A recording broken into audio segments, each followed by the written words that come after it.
Hello, everybody. How are you today on Thursday? This is going to be an election-free, COVID-free zone today, just so we can just relax and enjoy some batiks. Why not, right? We love our batiks. Um, Today, I wanted to talk about design. What goes into designing a batik? And if you look closely at your batiks, go into your local quilt shop and look at the batiks on the wall and look at the differences that happen there. Of course, we see color. We always see color first. That's what draws us over there, right? Hi, Christine. Thanks for joining us. Um, but there's also motifs that play up a lot in the designs, whether we do a high contrast or a print or a no print is what we call it. Hi, Scott. Thanks for joining. Um, so when we look at design, when we talk about design, generally when we think of batik, it's more of, I want to call it a two-dimensional kind of look. So think of when you used to draw a sun, you would complete the circle and have all of the rays of the sun to depict it, right? Nancy's with us today. Hi, Nancy. Um, and a more impressionistic look is if we're doing like smudges of paint or something like that. Think of impressionistic paintings. All right. So there's different styles when you're drawing a design for a batik or for a cotton fabric. And when you start to look at the designs that are really more towards batik, you'll understand what I'm talking about. And we shared some little bit of photos and video and that kind of thing today, so you could get an idea of what I was talking about. Um, when I say two-dimensional, generally what you're trying to do is create a motif that the wax is going to hold the first color that's applied, right? That's what your concern is. So you have a couple of things that you need to think about when you're doing that. And that's why it's generally, like I said, a two-dimensional, where you have the entire flower drawn out. You have to think about the negative space as well as the line drawing. So the negative space, if the background is coming through in the negative space, you got to make sure that the wax isn't puddling so much. Hi, Barb. Thanks for joining me. The wax isn't puddling to obliterate that, right? So you need to make sure you have enough space between your lines as well. Now, generally, with all the processes, and you've seen some of the processes for batiks, generally they go through a lot. It's all hand done, and they're going through a lot of washing and bleaching out and all of that kind of stuff. And that wax has to hold on tight, right, to hold that color. Sometimes you'll see the motif, and it looks like it almost has a little bit of a crack in it. Where the background color seeps through. And part of that is because the wax will crack, or it can crack, and then the background color seeps through. I find that very beautiful because to me, if you do a huge glob of wax, maybe coloring in a flower or something on your design, and it cracks, then you've got veining, right? You've got veining in the flower, which is kind of a fun look. And I see in a lot of traditional batiks where they've had a lot of wax where you have that veining in it. Hi, Deb. Thanks for joining me. Um, Anyway, so when designing batiks, you kind of got to understand what process you're going for. Because if you recall last week, we talked a lot about processes and I blasted through a ton of them.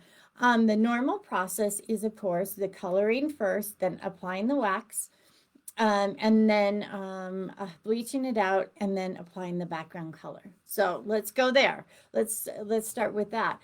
How do you design for that? All right. And one of the videos I showed, I think, was with a collection called Stardust. Stardust I designed, and it's coming to stores, I want to say in March. So you get a sneak peek, and make sure you ask your store for it. Okay. But the Stardust one, we had shown the video of this particular one being applied, not the metallic, just the background there. And you can see it here as well. Okay. So basically what I did is I made sure that I had a line drawing, but then I had some spaces in there as well, so that the wax held that color, because we're applying all that color, right?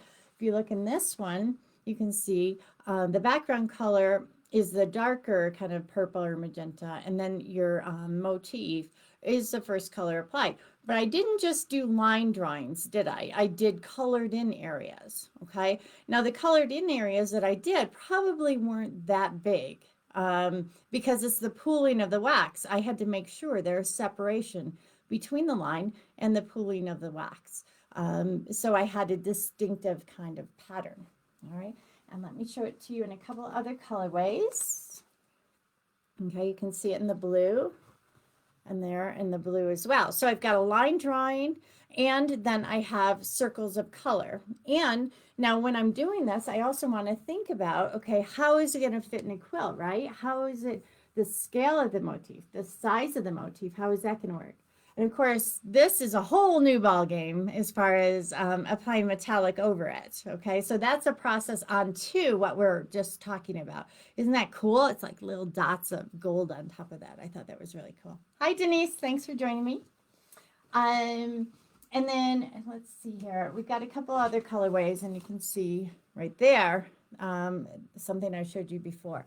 In this colorway here, see, that's the blue. In this colorway here, look at this one right here, okay?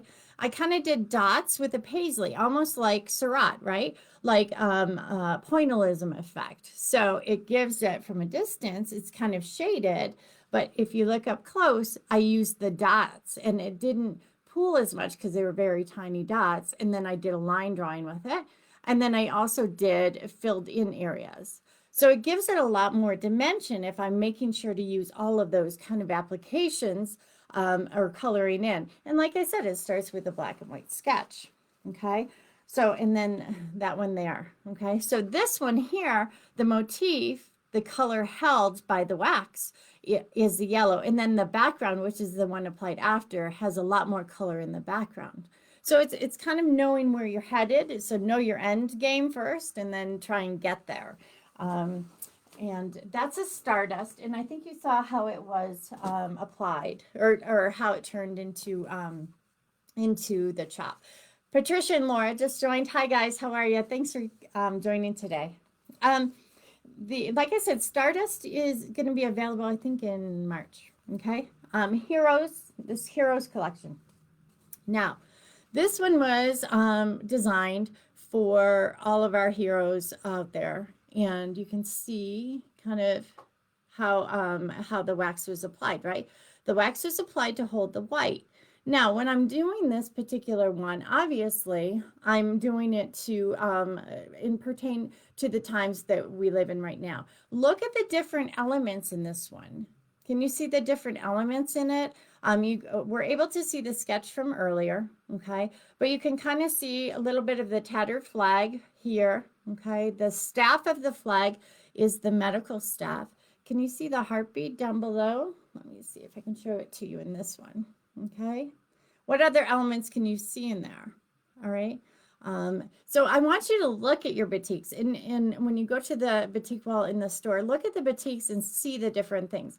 Now this one, you can tell, is directional, right? It has a top and a bottom. A lot of them aren't, like the Stardust one isn't. So you got to think, okay, do I want a lot of dense motifs, smaller motifs? What am I trying to achieve? And since I design by collection for Banyan Batiks, I try and make sure they all kind of go together, right? They all work together within a collection. So it's easier to turn it into a project, all right? This one I talked about a little bit earlier today, too. It's the feathers collection, okay? And how do you make a feather, make it look soft, make it look pretty, a delicate line, when you've got to worry about pulling wax? You've got to work with maybe a 3-point line. Sometimes a 2-point will work. 1 point, you're making yourself a little crazy whether or not the wax is going to hold. But look at, okay, the detail in there.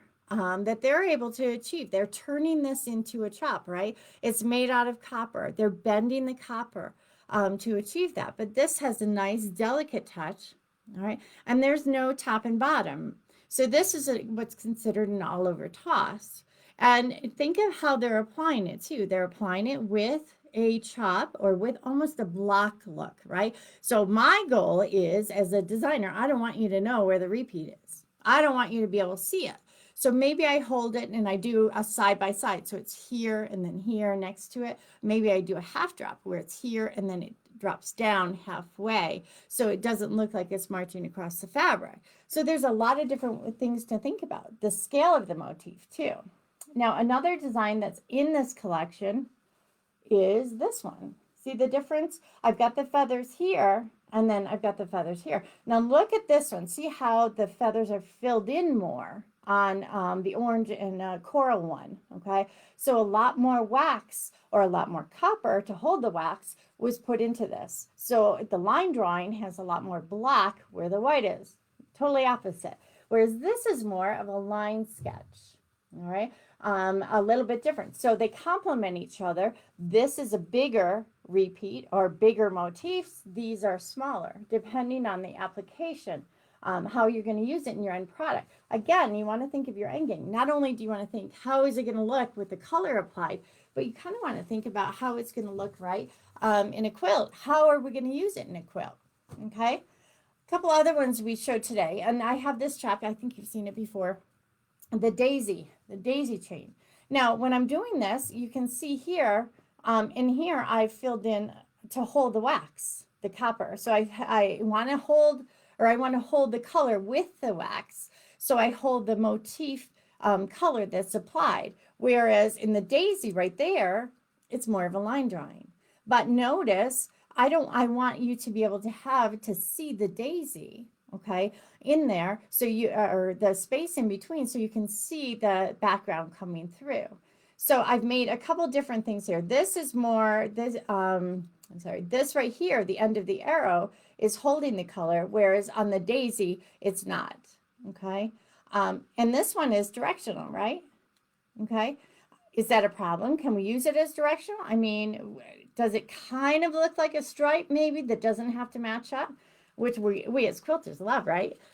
We don't necessarily, we love our stripes, we love our zigzags, at least I do, and our plaids, but we don't always match them up, or we cut them into half square triangles and they're not going to match up. All right, so let's look at the fabric that this one created. Okay, so I had to make sure that the wax didn't pool too much, so the center of the background color showed through, right? So what was the first color applied? The first color applied was the yellows, okay? Then it was wax. The wax was applied with the chop, then it was bleached out, and then we dip dyed or did the solid on the background of that one, okay? In contrast, on this one, I did it so it was more smoking process or scrunching it up, and I added more color in there. So it kind of has a watercolor effect on it, right? But the design, if you look at the design, it still holds true, right? The daisies hold where you can see the background coming through. And it's also how at the factory they apply it. If they hold the chop, if they dipped it into the wax for a long period of time and they hold the chop for a long period of time on the fabric, it's going to pool a lot, all right? Another thing is if they take it and they put it into the vat of hot wax and then they apply it 3 times, each time it's going to have less wax supply, right? Then it's not an even consistency. And we try and make sure that every time it goes back into the wax and it's applied to the fabric. The other one that I wanted to talk about was that I had shown you was a lace one, and it was the chop being made. And I just wanted to show you the fabric that was achieved with it, okay? Very delicate kind of thing, where you can't really see the repeat, right?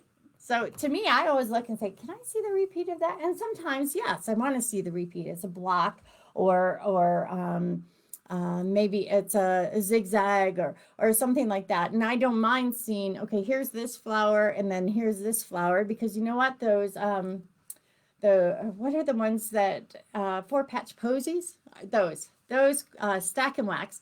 Wonderful. You want to see the repeat. Do you use batiks with the stack and wax? They make gorgeous, gorgeous quilts. So they're a wonderful application for the four patch posies and the stack and wax. Okay. So in design, when I'm designing things, I usually sketch. I like to sketch. I'll sketch on an airplane. I'll sketch wherever I am. And then I try and look and see what my line drawing is. If it's just a line drawing, that's okay, but I have to look at it and say, okay, what else am I going to put with it in the collection?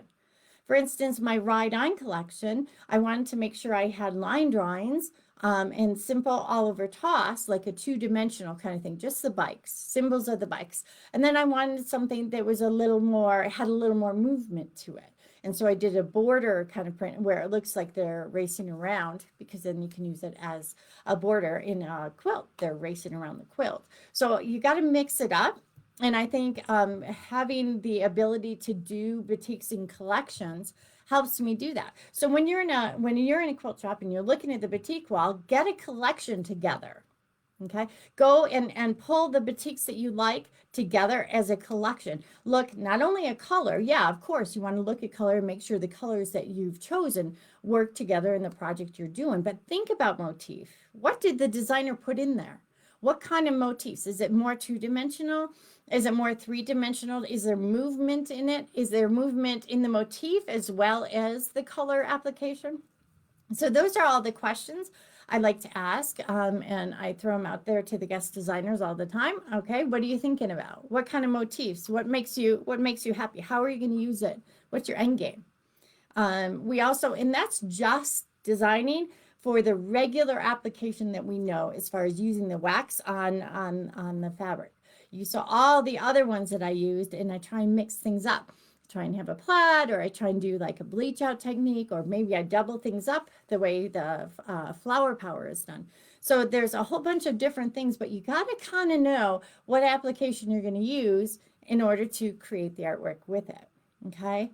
So like I said, the Stardust collection probably in stores in March, but the rest of them, if you're interested in them, please make sure you check out the Banyan Batiks Product Finder Guide, and they'll tell you what store. Support your local quilt shops. And if you made a comment today, we're going to do, we'll do a drawing and send you a fat quarter bundle of Banyan Batiks. So does anyone have any questions for me? Make sure you put them in the comments. And if I don't get to them right now, I will absolutely answer them. Okay. That's all I got for today. Talk to you soon. Thank you.